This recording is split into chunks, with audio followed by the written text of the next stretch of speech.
recording. Ya, assalamualaikum warahmatullahi wabarakatuh. Selamat sore semuanya. Ya, kita ketemu di kelas yang cuma dilaksanakan setahun sekali, yakni kelas Kurama HRV. Jadi kelas ini memang berbeda di antara semua kelas-kelas yang lain. Kalau kelas yang lain itu spesifik berhubungan dengan masalah kesehatan. Ya kan, misalnya kelas berhubungan sama diabetes, berhubungan sama autofagi, stroke, gangguan jantung, cancer, dan sebagainya. Itu semua kesehatan semua. Tapi di sini nggak ada hubungannya sama kesehatan.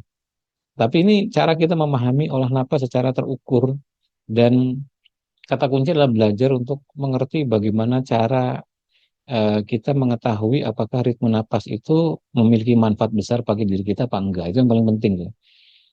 Dulu sebenarnya kelas ini lahir karena ya pengalaman saya untuk mengetahui ini gimana sih cara saya bisa mengukur ritme-ritme napas ini, baik frekuensinya, cara membuktikannya dan sebagainya. Itu gimana caranya tuh?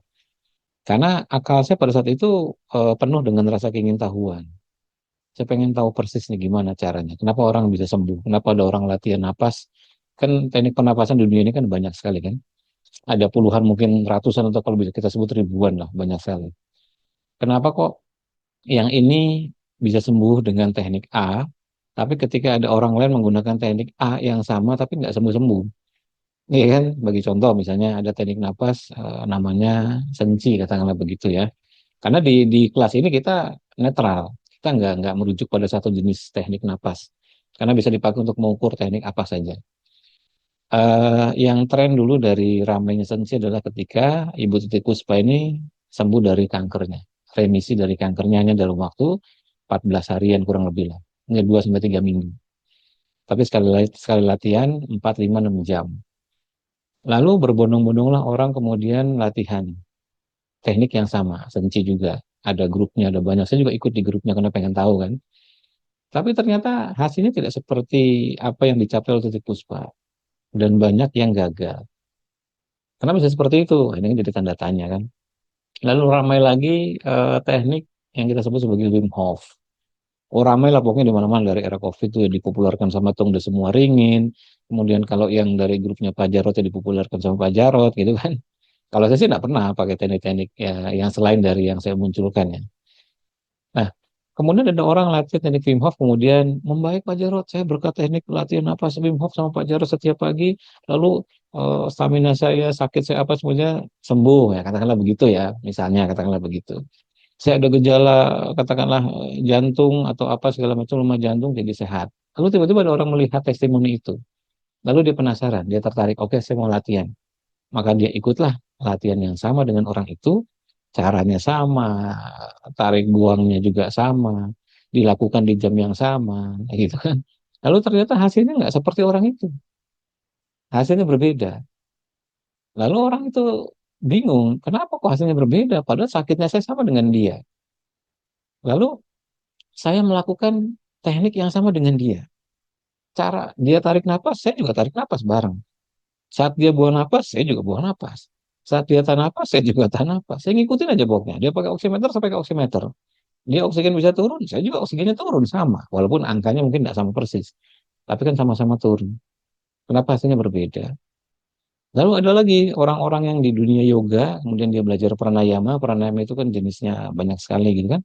Ada Haming, ada Nadi Sodana, ada Surya Nadi Sodana, ada Chandra Nadi Sodana, kemudian ada juga Brahmari, ada Kapalbhati, ada Bastrikal, semacam-macam namanya, ada Recaka, ada Kumbaka. Ya kenapa saya hafal? Karena saya meriset itu semua.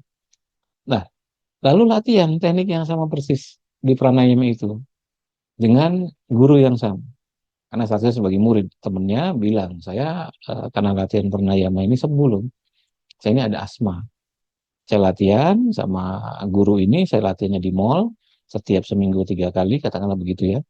Lalu karena dia penasaran ada testimoni, dia tertarik, kemudian dia ikut. Oke, saya juga mau. Saya ikut, saya juga kena asma, katakanlah begitu. Lalu dia latihan teknik yang sama di guru yang sama.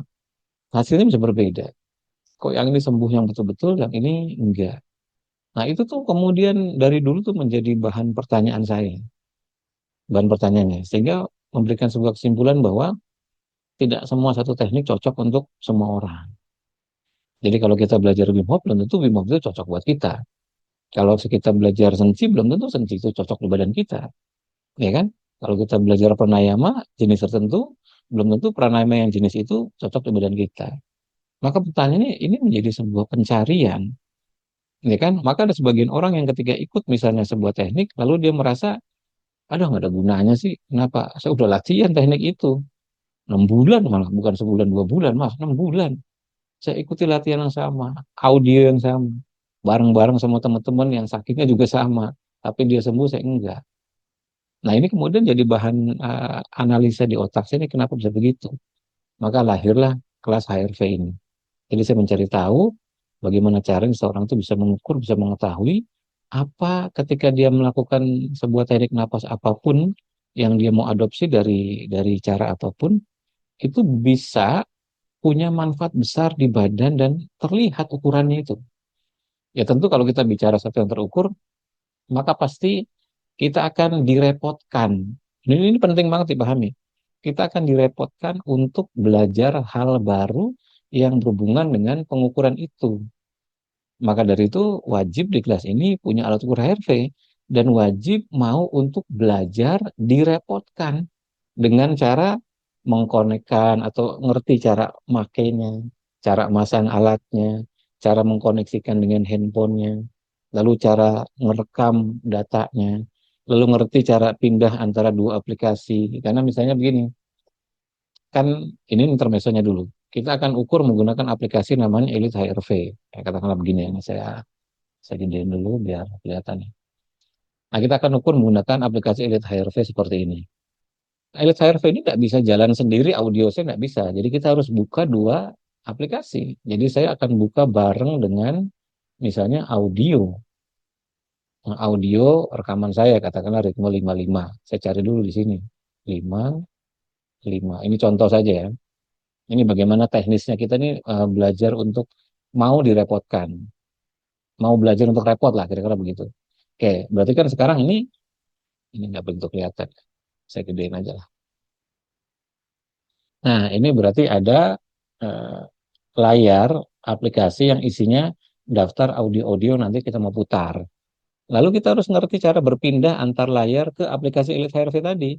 Ya kebetulan ketika saya pakai Z Fold 6 ini, ya saya tinggal pilih ini saja. Dia udah langsung pindah ke aplikasi saya. Saya tinggal balik ke sini, dia pindah ke aplikasi ini. Ini nih kalau Z Fold 6, tapi kalau yang handphone yang standar, maka biasanya kita harus ngerti switch atau berpindah antar aplikasi.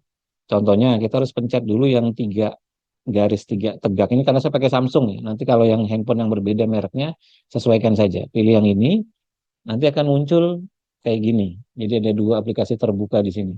Berarti saya tinggal pindah saja ke sini, ya kan? Lalu saya pencet ini lagi, saya bisa pindah lagi ke sini.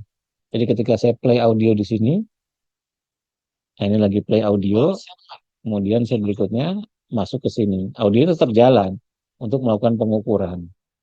Nah, jadi minimal ngerti hal-hal teknis yang seperti ini. Mau direpotkan untuk belajar hal-hal teknis yang seperti itu. Untuk berpindah antara dua aplikasi. Untuk berpindah antara dua software gitu kan. Saya pencet yang audio ini sambil jalan, kemudian pindah ke aplikasi. Itu kalau kasusnya handphonenya satu. Kalau kasusnya handphonenya dua, itu lebih gampang lagi. Kalau handphonenya dua, saya nggak ada handphone dua sih ya, karena saya dari dulu handphonenya satu terus. Kalau handphonenya dua, berarti yang satu buka aplikasi Elite HRV, yang satu buka rekaman audio ritme. Lebih gampang, ya kan? Jadi nggak perlu ada pindah-pindah kayak tadi. Tinggal handphonenya taruh aja di atas meja, lalu kemudian handphone yang satu membuka aplikasi Elite HRV, handphone yang satu membuka audio. Tinggal yang audionya saya pencet, keluar. Persiapan, 3, 2, 1. Lalu saya pencet rekam atau record. Maksudnya merekod aplikasi apa data HRV yang ditempelkan di badan. Itu lebih gampang kalau handphonenya dua. Tapi paling tidak, saya harus tekankan dulu, mau untuk direpotkan belajar hal-hal seperti itu. Kenapa? Karena supaya terukur. Supaya terukur. Kalau enggak, ya kita nggak bisa untuk melakukan pengukuran di diri kita sendiri. Kalau kita nggak mau belajar cara pasang alatnya, HRV-nya, ya kan? Kalau kita nggak mau belajar cara nginstal Elite HRV-nya, nggak mau belajar cara pindah dua aplikasi, atau punya dua handphone lebih gampang, Kita nggak mau belajar gimana cara ngerekam datanya. Itu sebenarnya itu aplikasi yang kalau sudah aktivitas yang kalau kita ulang-ulang itu hafal sendiri. Itu kan nggak susah, nggak susah. Mungkin karena pertama aja kita merasa gaptek gitu kan, maka mentalitas pertamanya jangan mentalitas gaptek, tapi mentalitas seorang pembelajar untuk belajar hal baru. Kenapa? Karena Bapak Ibu nggak disuruh meraba-raba cara begininya nyarinya sini. Nah, ini udah saya tinggal arahkan aja, ya kan? Jadi sudah diarahkan step by stepnya. Step pertama ini, step kedua ini, step ketiga ini, step keempat ini, terus begitu. Jadi mau direpotkan dengan hal-hal baru seperti itu, sehingga nanti kita jadi ngerti ketika misalnya, oke, saya kasih PR, karena memang nanti ada PR-nya. Jadi PR-nya dikerjakan di rumah. PR-nya itu adalah melakukan ritme-ritme, nanti audionya saya share, dari ritme 11, 22, 23, 24, 55, 56, 77, 88, 99, 10, 10, sampai yang dirasa mampu. Nanti ya saya siapkan sampai 30, 30. Jadi ritme dari 11 sampai 30, 30 itu dilakukan sampai sebatas yang mampu. Tentu saja kalau ritme 30, 30 kan berat sekali tuh. Maka ritme 30, 30 nggak mungkin bisa dilakukan. Mas, aku nggak mampu 30, 30. Batasku cuma 15, 15. Ya udah berarti data untuk katakanlah Bu Aling misalnya begitu contoh saja ini contoh ilustrasi ya. Jadi Bu Aling hanya mampu sampai 15, 15. Tapi Pak Yudi ini beda. Mas, aku nggak 15, 15. 20, 20 aku masih sanggup. Oh, berarti datanya Pak Yudi sampai 20, 20. Nanti Bu Rosa lain lagi. Aduh, jangan kan boro-boro Mas, 20, 20, 15, 15 berat. Saya itu cuma mampu sampai 10, 10. Ya enggak apa-apa, berarti datanya Bu Rosa dari 11 sampai 10, 10. Jadi setiap orang nanti bisa berbeda, tapi tetap akan saya siapkan sampai 30, 30. Barangkali siapa tahu kebetulan kondisinya sehat, itu kan bukan orang sakit, paru-parunya bagus, mungkin juga let's say aktif secara olahraga gitu kan. Misalnya Pak John Lee ini aktif secara olahraga, sering sepedaan, sering berenang, sering jalan kaki setiap hari 10.000, 20.000 langkah gitu kan. Akhirnya aku bisa mas sampai 30, 30. Oh, berarti datanya Pak John Lee ini nanti nyampe 30, 30. Sementara Bu Aling hanya 15, 15. Pak Yudi misalnya sampai 20, 20. Jadi setiap orang nanti bisa beda-beda. Enggak apa-apa, disesuaikan dengan kemampuan. Nah, itu PR-nya. PR-nya. Jadi nanti ritme-ritmenya itu akan saya share, saya kasih.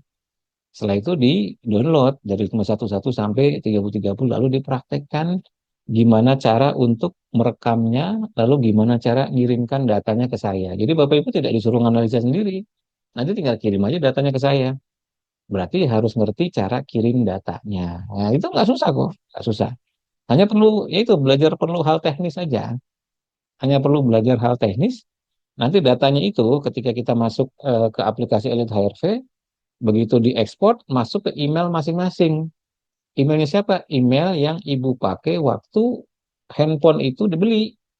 Kan kalau handphonenya Android, berarti kan pasti punya email Google, ya kan? Kalau handphonenya iPhone, berarti pasti punya email iCloud-nya punya handphone, punya iPhone, punya Apple. Jadi nanti begitu diekspor datanya masuk ke dalam email, berarti Bapak Ibu nih harus mau direpotkan untuk belajar cara memforward email. Waduh, masih nggak ada gambaran, saya belum pernah melakukan, kayaknya pusing. Saya enggak, cara memforward email itu sama persis seperti cara memforward WhatsApp chat. Jadi kalau pernah memforward tulisan di WhatsApp, itu kan tinggal diklik tanda kanan panahnya kan forward. Nah, email juga sama, hanya bedanya kalau forward di WhatsApp itu yang kita buka aplikasi WhatsApp. Tapi kalau forward email, yang Ibu buka atau Bapak buka aplikasi emailnya. Berarti kalau pakai Google, yang dibuka adalah Gmail.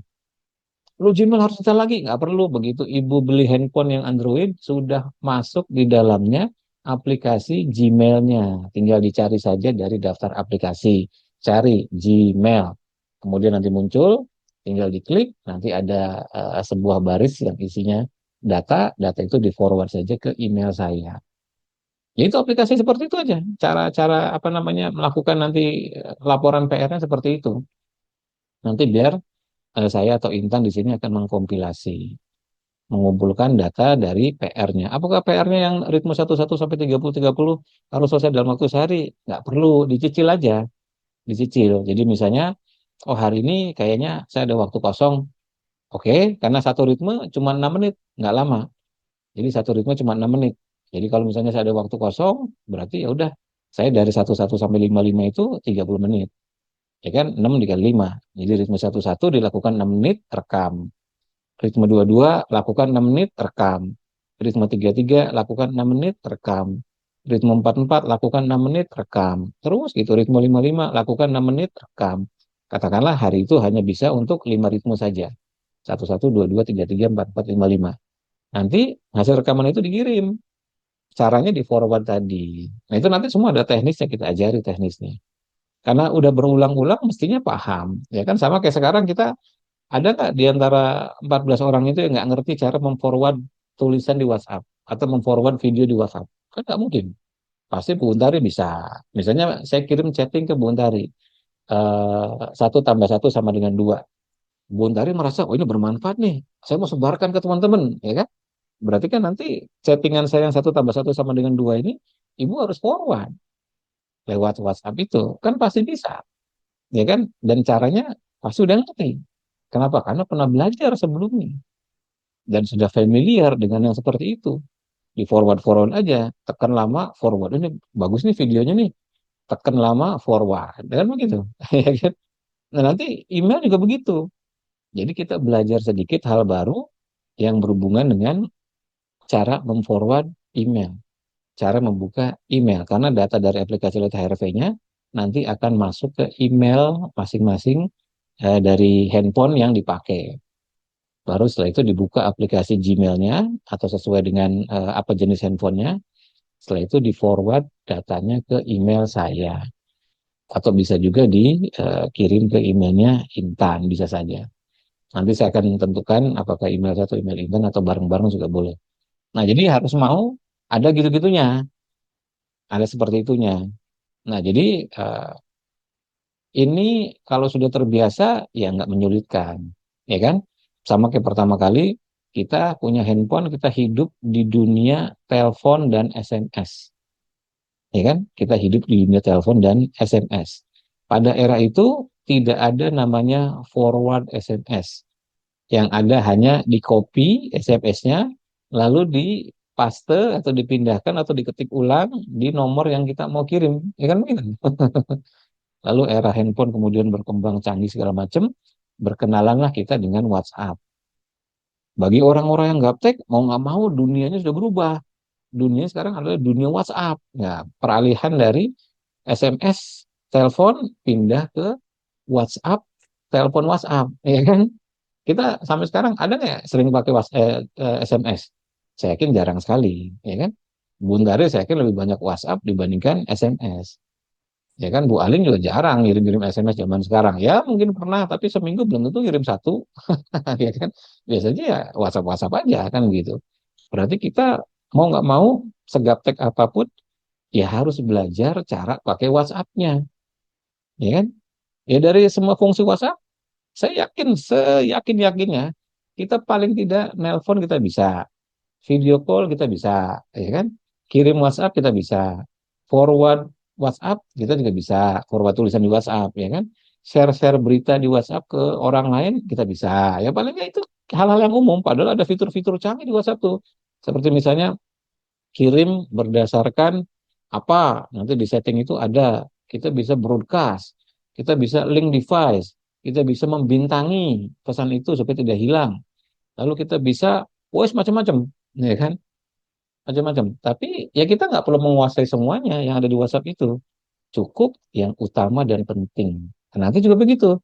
Di Elite HRV aplikasinya nggak perlu kita kuasai semua yang ada di Elite HRV, nggak perlu. Cukup yang penting utama untuk pengukuran saja. Seperti misalnya cara mengkoneksikan alat ke Elite HRV. Itu penting banget karena kita harus daftarkan dulu alatnya. Harus tersambung dulu sekali saja. Tidak perlu berkali-kali. Ya kan? Kemudian kita ngerti gimana cara merekam data kita ke Elite HRV. Itu juga kalau sudah diulang-ulang sangat familiar sekali. Setelah itu kita ngerti cara mengekspor datanya atau mengirimkan datanya ke email kita, ke email masing-masing yang punya handphone, baru di forward ke saya. Udah 3 step itu aja.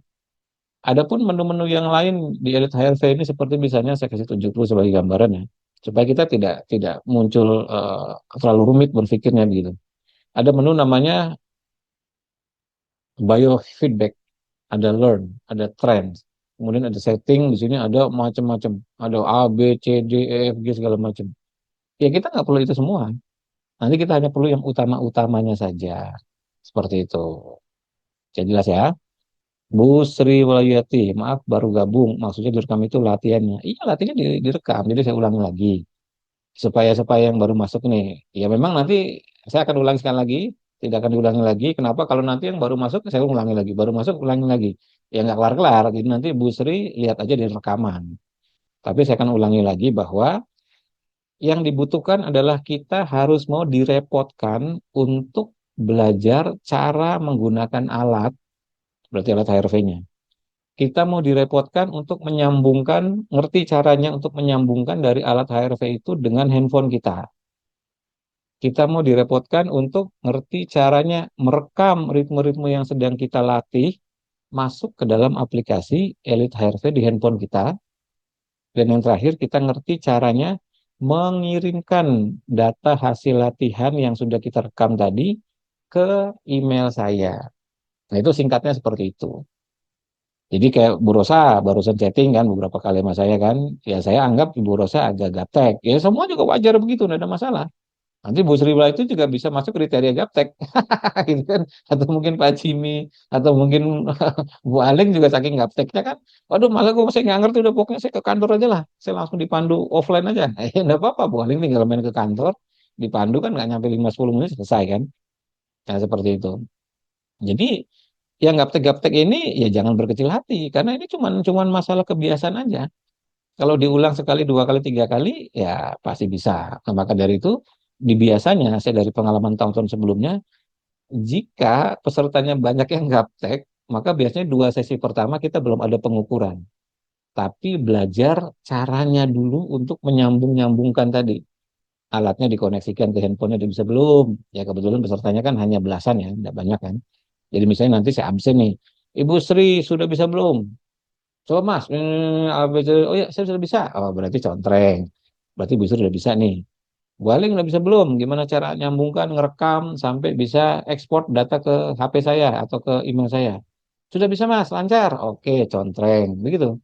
Bu Untari, ini pemain veteran pernah ikut waktu tahun lalu, ya kan? Pasti udah bisa. Kalau lupa, aduh saya udah lupa Mas. Namanya orang udah tua, banyak pikiran dan sebagainya. Ya udah nanti ulangi lagi caranya, diingatkan lagi.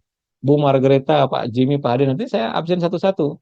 Kalau semuanya sudah bisa semua, baru nanti kita masuk pada praktek untuk ritme-ritmenya. Karena kalau nanti belum bisa semua, nanti pasti akan keteteran, ketinggalan. Gitu. Tapi ini bukan hal susah. Kita asal praktek sehari ini udah beres. Jadi biasanya itu praktek-praktek yang seperti ini saya wajibkan untuk mengerti caranya. Nanti saya sama Mas Andi akan membantu untuk menelpon atau japrian lah, misalnya begitu japrian dengan bapak atau ibu yang bisa kesulitan untuk menyambungkan. Nah, kemudian ada beberapa peserta yang alatnya belum nyampe. Sebelumnya saya mohon maaf karena memang waktu itu Intan ada masalah di rumahnya karena lagi musim banjir nih. Di mana-mana serba banjir. Jadi dia 2-3 hari itu tidak masuk karena memang areanya banjir. Sehingga mungkin terlambat pada pengiriman. Tapi saya pastikan sebelum sesi kedua nanti hari Sabtu, mudah-mudahan sudah beres semua. Mudah-mudahan. Nah itu, jadi alat-alat ini, alat HRV ini ngerti cara mengkoneksikannya. Setelah ngerti cara mengkoneksikannya, ngerti cara merekamnya. Setelah ngerti cara merekamnya, ngerti cara mengekspor data hasil rekaman masing-masing itu ke email saya. Udah, 3 itu aja. Berikutnya nanti berulang lagi, berulang lagi, berulang lagi, berulang lagi. Kenapa? Karena nanti PR-nya banyak. PR-nya itu bukan PR yang untuk menjadikan sebuah kesehatan ya. Jadi saya ulang sekali lagi, kelas ini tidak bertujuan untuk membuat kita jadi sehat. Kayak misalnya kelas-kelas yang lain gitu kan. Kelas diabetes berarti kan sembuh dari diabetes. Bukan, kelas ini belajar untuk kita mengerti sesuatu yang terukur. Kita ngukur ritme-ritme di badan kita sendiri, nanti saya bantu analisa, ternyata ritme yang selama ini sering saya lakukan, efeknya nggak terlalu besar. Ternyata justru yang besar itu ritme yang lain, misalnya begitu. Katakanlah antara 55 dengan 99. Jadi saya kasih contoh. Di antara semua pilihan ritme dari 11 sampai 30-30, di badan saya, sekali lagi di badan saya, ritme 99 memiliki efek paling besar pada total power kelistrikan jantung saya dibandingkan ritme yang lain. Jadi saya kalau disuruh milih antara ritme 11 sampai 30 itu ada 30 pilihan ya. Saya akan memilih ritme 99 sebagai latihan harian dan itu sudah saya lakukan bertahun-tahun. Seketika saya mengerti bahwa ritme itu di badan saya memiliki efek yang paling besar, maka ritme itulah menjadi ritme yang saya prioritaskan untuk dilatih setiap hari. Di setiap kesempatan. Di setiap kesempatan. Sebelum tidur, ada kesempatan waktu saya latih 99. Bangun tidur, saya latih 99. Bukan 55. Kenapa? Karena 55 di badan saya, hasil powernya tidak, kelistrikan jantungnya tidak sebesar seperti 99. Jadi tentu saja saya akan memilih yang paling besar porsinya, ya kan? Alamiahnya pasti begitu. Maka 99 itu menjadi ritme yang wajib buat saya dibandingkan ritme 55. Nah, seperti itu. Nanti yang lain juga sama. Bisa jadi Bu Untari hasil pengukuran itu 55-nya lebih besar dibandingkan 99-nya. Bisa jadi nanti Bu Ali 88 yang lebih besar dibandingkan 55-nya. Bisa jadi begitu. Kok bisa? Ya memang setiap orang itu unik, dikarunia jantung yang unik, dikarunia saraf yang unik meskipun bentuknya sama ya. Tapi karakteristik selnya itu unik. Ya kan, karakteristik selnya unik. Seperti misalnya orang dikaruniai golongan darah A, golongan darah B, golongan darah AB, golongan darah O kan begitu kan? Ya masing-masing kan dikaruniainya begitu kan, nggak mungkin kita iri antara A dengan B. Wah kamu enaknya golongan darahnya B, saya A. Oh kamu enaknya golongan darahnya O, saya AB. Susah nyarinya kalau mau donor nih yang AB nih. Kalau O kan gampang kan kira-kira begitu. Ya enggak, masing-masing orang dikaruniai segala sesuatu yang unik. Nah, supaya kita tahu, tentu harus diukur darah kita. Harus terukur darah kita masuk pada golongan yang mana, kan begitu kan? Kenapa? Karena dari golongan ini menentukan nanti bagaimana tindakan terhadap orang itu. Kalau misalnya di rumah sakit dokter nggak tahu kita golongan darah, oh main asal darah aja masukin aja, yang penting judulnya darah kan mas, merah mas, wis tak infuskan aja ke badan dia, kira-kira begitu, tak transfusikan, ya malah ngaco, nggak bisa, pasti terjadi penolakan, ya kan? Nggak bisa, tetap harus terukur, harus tahu dulu orang ini golongan darahnya apa. Ibu pernah periksa darah belum? Oh belum mas. Ya pada detik itu juga di rumah sakit langsung dicus, langsung dalam hitungan detik atau menit langsung tahu golongan darahnya. Kenapa? Karena butuh ditransfusi. Nah kan begitu. Nah ini juga nanti logikanya sama. Jadi kita nanti jadi ngerti dari sekian banyak ritme, oke yang ini. Nanti Bapak Ibu bisa mempraktekkan senci di badan saya bikin stres apa bikin penyembuhan. Wim Hof di badan saya bikin jadi stres atau malah bikin sembuh. Nanti kalaupun kok katanya Wim Hof ini bagus, ya mungkin Wim Hof yang bagaimana cara melakukannya, nanti akan terjadi banyak sekali koreksi-koreksi. Dan dengan koreksi-koreksi ini, secara alami akan meningkatkan probabilitas kesembuhan. Sama bagi CA, orang-orang CA yang nggak pernah mau mengukur HRV, nggak pernah mau belajar HRV, nggak pernah mau direpotkan untuk memahami HRV, dia pasti akan melatih ritme apa saja yang dia temui di YouTube. Iya kan? Wah, dia kumpul sama grupnya Pak Jarod, diajarin ini, ikut. Nanti dia lihat ada testimoni yang menarik nih. Wah, ada grup pernapasan baru lagi nih, namanya itu. Ikut ke situ. Nanti ada apa lagi? Ikut. Kenapa? Ya karena memang nggak punya gambaran. Pokoknya di otaknya yang namanya ilmu pernapasan itu pasti baik aja. Gambarannya kan begitu kan? Pokoknya pasti baik. Ya secara umum ya mungkin baik, tetapi apakah itu cocok di badan kita atau tidak, nah, kita nggak tahu, ya kan? Nah, maka dari itu pentingnya untuk mengukur dan terukur. Maka sering saya bilang berkali-kali, wajib bagi penderita CA atau yang sakit berat itu untuk mau belajar pemahaman tentang HRV ini. Kenapa? Karena dia harus harus harus ngerti, harus tahu caranya, harus tahu caranya untuk mengetahui apakah yang dilakukan oleh dirinya, intervensi yang dia lakukan untuk menyembuhkan CA-nya, membawa perbaikan atau pemburukan. Seperti itu. Iya. Nah, ini pertanyaan menarik nih dari Pak Didi apa Bu Didi nih. Padahal Wim Hof sudah diteliti tapi tidak bisa digunakan. Iya, karena penelitian itu ada subjeknya dalam jumlah terbatas. Ya kan? Kita tidak bisa bilang bahwa hanya karena dia sudah diteliti, maka berlaku bagi semua manusia. Nggak bisa. Ya kan, penelitian Wim Hof, iya betul ada penelitian, tapi subjeknya kan terbatas. Seperti itu. Ibu Didi ya? Oh, Ibu Didi. Subjeknya terbatas. Kalau nggak salah untuk penelitian awal itu Wim Hof tuh hanya 20 orang kalau nggak salah.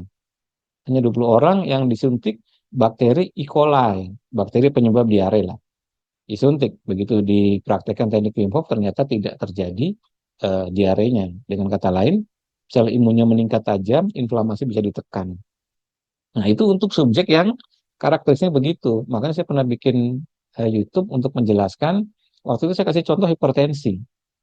Contohnya adalah hipertensi menggunakan ritme 48. Nah, orang kan pada rame-rame tuh, wah hipertensi pakai ritme 48. Wah, ternyata yang ini sembuh, yang ini membaik, turun tensinya, yang ini kok enggak.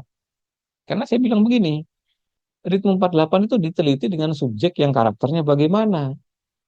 Misalnya subjek penelitian karakternya adalah, pertama dia tidak punya komorbid, lalu kedua usianya di atas 50. Dia tidak merokok, lalu rasnya adalah ras Kaukasian, atau misalnya ras Asia, katakanlah begitu. Berarti empat ini kita cocok nggak? Apakah kita yang berarti ritme 48 sesuai jurnal itu, kita rasnya Kaukasian, atau rasnya katakanlah ras Asia? Apakah kita tidak merokok? Apakah kita tidak punya komorbid? Dan apakah usia kita di atas 50? Nah, ya kan cocok nggak kita sama kriteria istilahnya demografi? Kalau misalnya kita cocok sama empat kriteria itu, pasti hasilnya akan mirip. Pasti hasilnya mirip. Ya kecenderungannya kalau misalnya di situ terbukti menurunkan hipertensi, kita pasti turun. Tensinya pasti turun tuh. Tapi kalau demografi kita berbeda, nah ini jadi hal yang baru. Itu berarti di luar skopnya, di luar lingkup dari jurnal itu. Jadi nggak bisa digeneralisir. Nah, Wim Hof juga begitu. Jadi penelitiannya itu tidak bisa digeneralisir sebagai sesuatu yang sama untuk semua orang. Kalau misalnya Wim Hof itu sama untuk semua orang lalu dengan hasil yang sama-sama baik, mestinya nggak ada orang sakit. Tinggal mempraktekkan Wim Hof aja seluruh dunia sembuh. Ternyata kan tidak seperti itu. Ya, tuh, maka dari itu pemahaman terhadap bahwa tidak semua teknik pernapasan itu adalah baik bagi diri kita, itu penting. Bahwa teknik pernapasan itu baik, ya, ini bicara umumnya baik. Tapi ketika diterapkan pada diri kita, tentu berbeda. Kita harus tahu dulu apakah dia cocok di badan kita. Parameternya apa? Membaik itu. Lihat dari variabel-variabelnya. Itu. Jadi kalau nanti ini terbukti variabel-variabelnya semuanya skornya naik, membaik, semua bagus, berarti kita bisa bilang, oke, Wim Hof ini bagus hasilnya di badan saya. Begitu. Iya kan? Karena bisa jadi berbeda. Nanti buktikan aja. Nanti kalau udah ngerti nih, biasanya sesi kelimaan lah biasanya udah mulai paham. Karena kan saya akan ulang-ulang terus. Nanti kan udah mulai terdoktrinasi tuh. Nanti coba praktekkan Wim Hof secara terukur. Nanti hasil ukurannya kita sama-sama uji bersama. Nanti ada. Jadi selain teknik 11 sampai 30 tadi, nanti saya akan minta melakukan teknik-teknik yang populer di dunia. Teknik populer itu apa? Contohnya Wim Hof. Nanti Wim Hof itu diperbandingkan. Nanti ada PR-nya. Untuk Wim Hof yang sesuai dengan Wim Hof aslinya, yang tidak ada pengaturan detik, asal saja tarik buangnya, yang penting tarik buang. Kayak Wim Hofnya versi Pak Jarot gitu kan. Itu Wim Hofnya versi Pak Jarot itu sama dengan Wim Hof yang aslinya. Yang nggak ada pengaturan detik, pokoknya asal tarik, buang, asal gitu-gitu aja. Nggak peduli detiknya. Setelah itu tarik penuh, buang napas, tahan. Nah gitu kan. Nggak kuat, tarik penuh. Nah, itu tuh versi Wim Hof-nya. Nanti diuji dengan alat ukur HRV di badan kita. Hasilnya bagaimana? Lalu kemudian versi Wim Hof yang menggunakan pendekatan napas ritme. Detiknya diatur. Misalnya Wim Hof-nya tarik buang yang tadinya random, acak, diganti. Tarik 3, buang 3. Tarik 3, buang 3. Tarik 3 detik, buang 3 detik. Baru kemudian tahan. Nanti ada teknik Wim Hof ya. Tarik 2, buang 2. Tarik 2, buang 2. Tarik 2, buang 2. Tahan. Nanti ada teknik Wim Hof yang harus dicobai yang progresif. Tarik 3, buang 3. Tarik 3, buang 3. Kemudian diubah menjadi tarik 1, buang 1. Tarik 1, buang 1. Baru tahan. Itu nanti beberapa jenis itu akan di uji coba di badan kita sendiri. Nanti kita akan lihat hasilnya. Nanti itu bisa berbeda sama sekali tuh. Iya, betulan. Kemudian nanti apalagi misalnya yang tren misalnya pranayama. Ya kan pranayama kita ambil contoh misalnya eh, Bastrika misalnya atau mungkin recaka atau napas kering. Nah, itu bisa kita praktekkan nanti. Nanti karena kita udah punya alatnya, maka teknik-teknik itu bisa dicoba ya, enggak apa-apa. Nyobain cuma sekali dua kali itu nggak akan bikin kita masuk rumah sakit, ya kan? Kita hanya ingin lihat aja di badan kita kayak apa dampaknya. Karena logikanya begini, Kalau misalnya suatu teknik pernapasan dicobai di badan kita, kemudian hasilnya tidak maksimal, tidak seperti yang diharapkan, justru malah naikin gula, justru malah naikin stres, katakanlah begitu ya.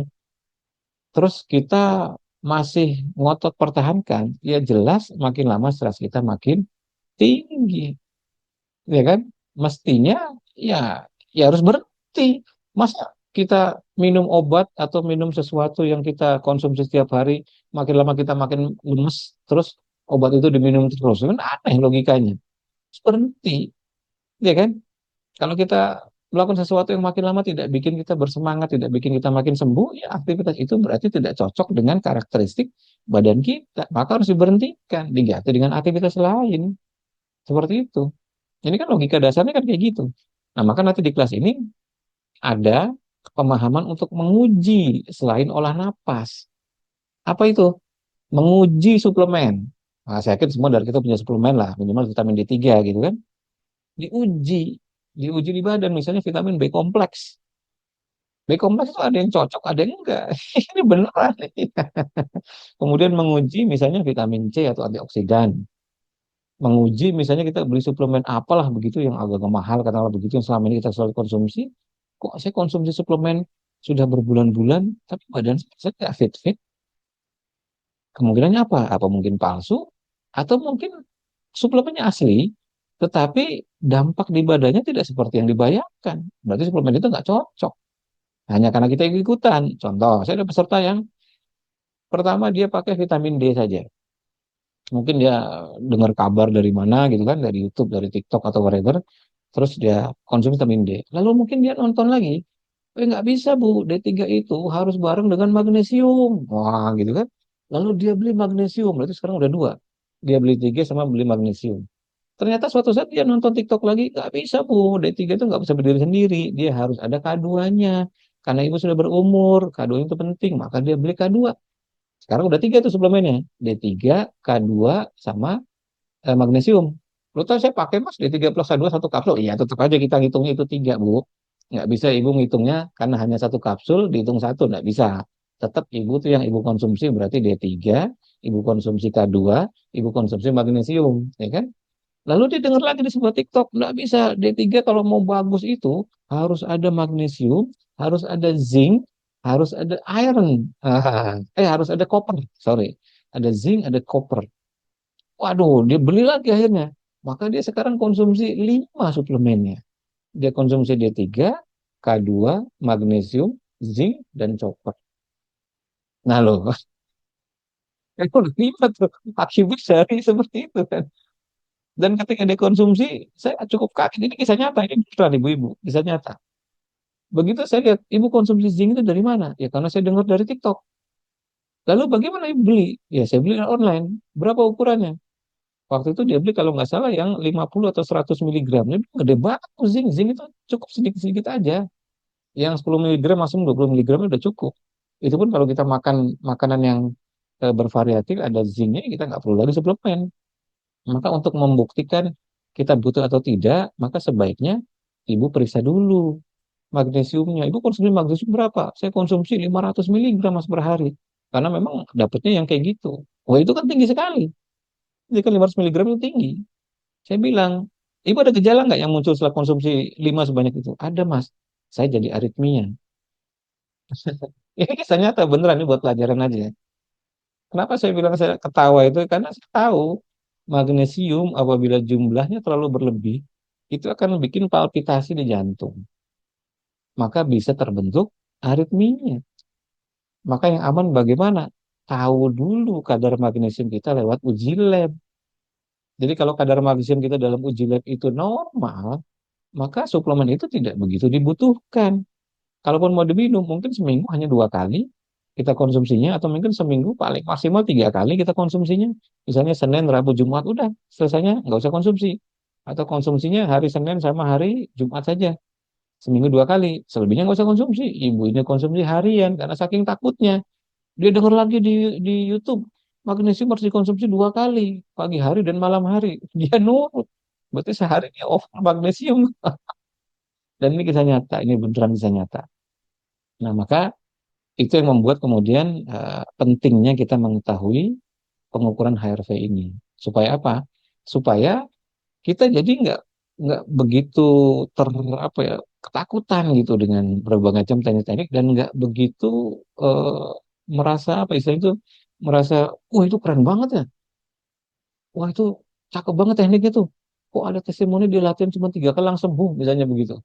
Wah di latihan 10 hari ini jadi sangat sangat terpengaruh sekali karena saking tingginya testimoni. Jadi kita akan biasa-biasa aja, kita rasional gitu. Oke, teknik itu bagus kelihatannya. Saya timbang-timbang logikanya, cara instrukturnya menjelaskan, cara dia mengkomunikasi kelihatannya oke. Tapi karena kita ngerti ada HRV, ya udah saya coba dulu, saya ukur HRV-nya di badan saya. Cocok apa enggak? Bagus apa enggak dampaknya? Kalau misalnya dampaknya enggak bagus, ya udah kita cukup tahu aja bahwa itu bagus ya. Ya, kan? Ya artinya saya sering begitu, kita cukup tahu bahwa itu bagus. Tidak lantas itu harus dipraktekkan di badan saya, ya kan? Kita tahu magnesium itu bagus, ya, saya tahu magnesium itu bagus, kita sepakat, semua ilmuwan kita sepakat. Tapi kan saya cukup tahu saja, kenapa kan magnesium di badan saya masih cukup. Jadi saya tidak perlu tambahan magnesium. Nah, seperti itu. Tapi magnesiumnya jadi bagus, bagus. Secara molekul dia oke sekali, saya sepakat. Magnesium itu penting disandingkan dengan D3, yes, betul. Tapi kalau kita harus konsumsi dalam jumlah yang berlebih, ya nanti dulu, gitu kan? Kenapa? Karena di badan saya masih cukup magnesiumnya, terbukti dari hasil uji lab. Maka dulu itu saya di Pramita, saya keluarkan kos sekali saja dalam setahun untuk menguji semua parameter. Jadi seperti magnesium saya uji, semua mineral saya uji, banyaklah mineral saya uji, vitamin-vitamin saya uji. Yang ada di QRME itu saya ukur di lab. D3 saya uji, segala macam saya uji sebagai baseline-nya aja, sehingga saya jadi tahu mana yang kurang, mana yang cukup. Jadi kalau yang masih cukup, misalnya skornya antara 1 sampai 5, saya di posisi 4, berarti kan cukup banget kan? Kalau saya di posisi 1, berarti oke, ini bisa sebagai saya tambahan sebagai suplemen atau memperbanyak makanan yang ke arah situ. Nanti saya ukur lewat HRV. Nah ini, jadi nggak cuma untuk olah napas saja HRV itu. Bisa juga untuk makanan, bisa juga untuk suplemen, bisa juga untuk herbal, bisa juga untuk intervensi lain. Bu Didi, apakah lebih baik sebelum mulai latihan ini kita melakukan general check up? Nah, jadi sekali lagi ini tidak berhubungan sama kesehatan, ya kan? Ini sebenarnya kelas Kurama itu cara kita memahami, cara mengukur apa ritme-ritme yang baik bagi tubuh. Kemudian apa teknik-teknik napas di luar sana yang bukan napas ritme yang baik bagi tubuh kita. Itu tuh. Jadi memang nggak ada hubungannya sama kesehatan, jadi nggak diperlukan general check up juga. Tapi kalau ibu pengen melakukan general check up sebagai baseline, seperti yang tadi saya bilang ya boleh-boleh aja, ya kan? Kemudian untuk mengetahui apakah suplemen yang kita konsumsi harian ini memberikan dampak baik pada badan kita atau enggak. Kemudian untuk mengetahui apakah makanan-makanan yang kita makan memberikan dampak baik pada batu bilik kita atau tidak begitu. Itu bisa lewat HRV semua. Kenapa? HRV itu mengukur respon syaraf simpatik parasimpatik dan segala sesuatu yang terjadi pada diri kita, baik eksternal maupun internal. Yang pertama kali merespon itu pasti jantung dan syaraf. Pasti. Contoh, kalau kita ngelihat singa, kira-kira lari dulu atau jantungnya berdegup kencang dulu, gitu kan? Pasti berdegup kencang dulu, iya. Sebelum nanti memutuskan lari. Jadi seketika panca indera kita melihat ada singa di depan mata, ya kan? Maka seketika itu dari panca indera itu akan dikonversi menjadi stres hormon. Stres hormon itu langsung muncul. Ketika stres hormon langsung muncul, maka pada titik itu tindakan baru akan dilakukan. Tindakannya apa? Apakah kita mau lari, kabur dari singanya, atau kita mendadak pingsan, nggak, kakinya mendadak kayak lunglai begitu kan? Atau kita memutuskan untuk melawan singa itu, ya kan? Maka mekanisme itu terjadinya belakangan. Tapi yang duluan terjadi adalah terjadi perubahan dulu pada sistem syarafnya. Naik dulu syaraf simpatiknya, naik dulu heart rate-nya, ya kan? Yang respon duluan adalah syaraf dan jantung. Segera seseorang itu setelah selesai makan, dia akan masuk pada mode cerna. Dan mode cerna dia akan melibatkan semua fungsi syaraf. Maka disitulah langsung kebaca makanan itu membawa efek baik atau tidak dengan cara melihat apakah parasimpatiknya naik atau tidak. Ya logika aja kalau misalnya kita makan kotor gitu kan, banyak bakteri jeleknya, ya sudah pasti tidak mungkin. isi dari makanan itu akan membuat kita makin sehat, makin nyaman. Yang ada kita mulus-mulus, iya kan? Yang ada pasti kita mulus-mulus. Itu udah hukum alam pasti. Nah, seperti itu. Jadi ini biar ngerti gambaran kelas ini. Jadi gambaran kelas ini tidak ada hubungan sama kesehatan, tapi justru dengan memahami kelas HRV ini, kita jadi rasional dan jadi netral dalam memandang sesuatu. Kalau bahasa Jawanya sih gini, ojo gumunan, gitu kan? Ojo kagetan, kira-kira gitu. Jadi nggak mudah silau, juga nggak mudah kagetan terhadap sesuatu yang yang menurut kita kok, ih keren banget nih. Nah, berarti kan kita udah silau. Wah, Wim Hof nih keren banget nih. Wih, mantep nih orangnya, percobaan ilmiahnya sudah ada, sering diliput oleh influencer, sering muncul dimunculkan orang-orang terkenal. Berarti kan kita kalau nggak ngerti konsep HRV ini pasti kita silau. Maka kita nggak ada rasionalitas bekerja di situ. Langsung ikut-ikutan aja. Ikut. Wah, latihan gitu kan. Lalu udah selesai kita latihan, nggak ada perubahan. Muncul lagi berita baru. Titik Puspa sembuh dari cancer dengan belajar senci 14 hari. Wah, silau luar biasa 14 hari. Saya udah berobat bertahun-tahun, Mas. Nggak beres-beres nih kanker. Udah keluar puluhan juta, mungkin keluar ratusan juta. Segala macam sampai terapi kanker yang rokok, yang asap, yang suntik, akupunktur, stem cell. Wis apa aja tak lakonin.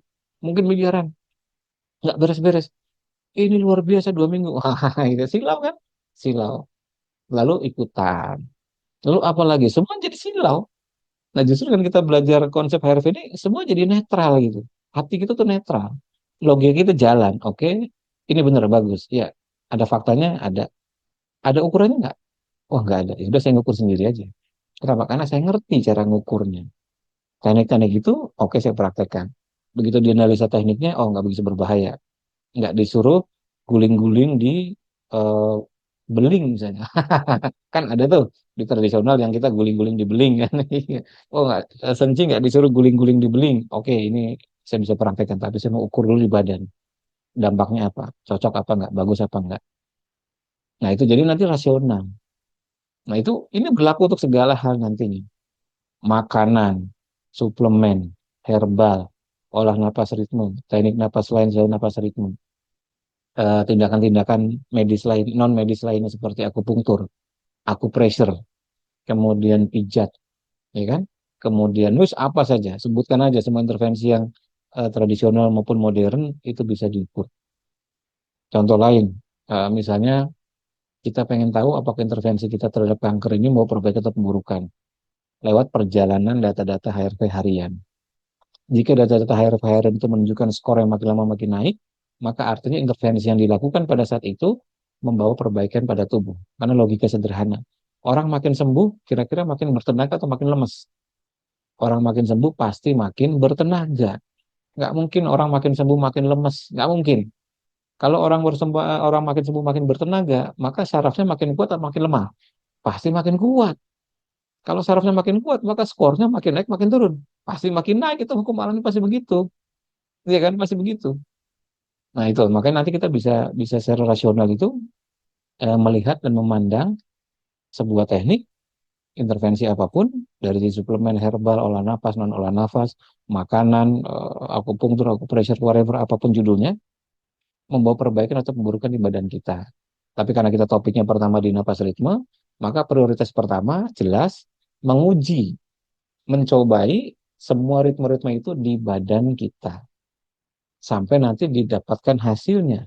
Yang mana ritme yang paling besar dampaknya, paling menghasilkan respon parasimpatik tertinggi, paling menghasilkan total power yang paling besar, itu yang nanti menjadi latihan kita harian di rumah di antara sekian banyak ritme.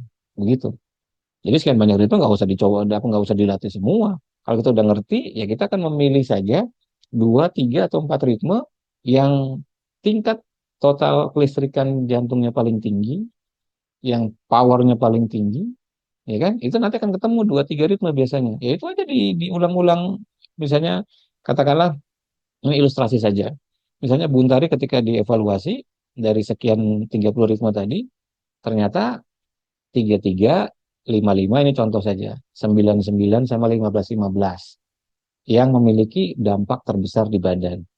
Ya udah, Empat jenis ritme ini silakan dilatih. Misalnya hari Senin saya mau latih dulu 33 sama 55. Nanti Selasanya 99-nya, nanti Rabunya ngulangi lagi atau apa. Pokoknya di antara empat itu harus masuk sebagai bagian dari latihan harian. Tapi ritme lain kan ada mas yang kayak gini-gini. Ya itu sebagai tambahannya aja sesuai dengan ini topiknya. Dan nanti diuji cocok enggak. Makanya kalau setiap kali ikut YouTube-nya Pak Jarod gitu kan, latihan siap pagi kan suka bilang, OMG ini mengeluarkan audio yang modifikasi dari Wim Hof. Ya kan dia sering bilang begitu kan. Kenapa dibilang modifikasi? Ya kan memang saya nggak perlu menginduk pada Wim Hof. Saya nemuin ini jauh sebelum Wim Hof tenar. Saya udah ikut di perguruan saya itu di Merpati Putih itu. Ini bukan teknik Merpati Putih, ini cerita kilas balik. 29 tahun, hampir 30 tahun. Dan itu jauh sebelum Wim Hof tenar. Jauh sebelum itu teknik ini sudah ada. Jadi kayak mood booster itu udah ada jauh sebelum Wim Hof tenar. Kenapa baru muncul sekarang? Iya kan memang lagi rame-ramenya aja dimunculkan. Jauh sebelum, makanya begitu lihat Wim Hof ya senyum-senyum aja. Kenapa? Ya sudah duluan. Hanya pada era itu, ya let's say 15, 20 tahun, 25 tahun yang lalu, kita hanya bisa ketemuan secara offline. Kita hanya bisa dari mulut ke mulut. Mentoknya ya dari rekaman ke rekaman, kan begitu. Belum belum begitu familiar mungkin dengan YouTube dalam 25, 30 tahun terakhir gitu kan. Ya, jadi ya udah itu biasa aja. Maka ketika lihat Wim Hof rame itu saya biasa aja. Oh itu teknik yang dulu seperti ini. Bahkan kalau di UMG itu lebih rapi Wim Hof-nya. Karena bisa main di satu-satu, bisa main di dua-dua, bisa main di tiga-tiga, bisa main di 24, bisa main di progresif. Jadi Wim Hof itu bisa 6 sampai 7 versi. 6 sampai 7 jenis versi. Kenapa ada versi-versi yang berbeda? Bisa pakai dua setengah, mungkin bisa sampai 8 sampai 9 jenis versi. Karena masing-masing akan menciptakan frekuensi dan gelombang yang berbeda. Jadi dibikin rapi, ibaratnya kayak kita lagi muter audio, muter radio, kita bikin bening suaranya. Kalau pakai ritme 33 kan frekuensinya jelas. Frekuensi pasti 0,1667. Pasti seperti itu, ya kan? Kalau kita melihat radio Prambors misalnya atau El Sinta, let's say 101,5 FM, ya harus 101,5. Bener nggak? Nggak mungkin misalnya Bu Aling nih udah tahu nih, oh El Sinta itu 101,5, tak putar aja di 101,8 atau 101,1. Kedengeran nggak? Kedengeran tuh pasti. Tapi bercek suaranya. Suaranya krusek, krusek, krusek, krusek. Ya kan? Kenapa? Karena belum bening frekuensinya. Coba betul-betul bening. 101,5. Komanya tuh 5. 101,5. Tek, bening suaranya jelas banget. Suara si pembicara itu kan sangat bening sekali kan. Coba geser sedikit baling audionya itu apa namanya radionya digeser jangan 101,5. 101 aja. Padahal cuma koma 5 doang kan. Suaranya pasti krusek, krusek, krusek, krusek, pasti begitu suaranya. Ya memang kedengeran. Tapi kita dengarnya kesal sendiri, ya kan? Nah, itu perbedaan yang sangat signifikan walaupun cuma 0,5.